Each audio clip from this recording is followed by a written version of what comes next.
പുല്ലുവിള ഫെറോന വിദ്യാഭ്യാസ ശുശ്രൂഷ സമിതി ഇംഗ്ലീഷ് ഭാഷയിൽ വിവിധ മത്സരങ്ങൾ നടത്തി. പുല്ലുവിള ഫെറോന വിദ്യാഭ്യാസ ശുശ്രൂഷ സമിതിയുടെ ആഭിമുഖ്യത്തിൽ ഇംഗ്ലീഷ് ഭാഷാ നൈപുണ്യ വികസനത്തിന്റെ ഭാഗമായി ഇംഗ്ലീഷ് ഭാഷയിൽ വിവിധ മത്സരങ്ങൾ നടത്തി. ഉപന്യാസം, പ്രസംഗം, അഭിമുഖം എന്നീ മത്സരങ്ങളാണ് ഇംഗ്ലീഷ് ഭാഷയിൽ നടത്തിയത്.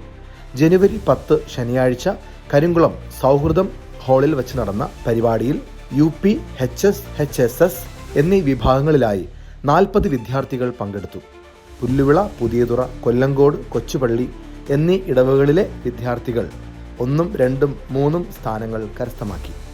വിജയികൾക്ക് ക്യാഷ് പ്രൈസും മൊമന്റോയും നൽകി. മത്സരങ്ങൾക്ക് നിഖിൽ, ജോൺ ജോയ്, പ്രദീപ് എന്നിവർ വിധികർത്താക്കളായിരുന്നു. Coordinator father Freddy Joy, animator Mary Thresia Morais, സമിതി അംഗങ്ങൾ തുടങ്ങിയവർ സന്നിഹിതരായിരുന്നു.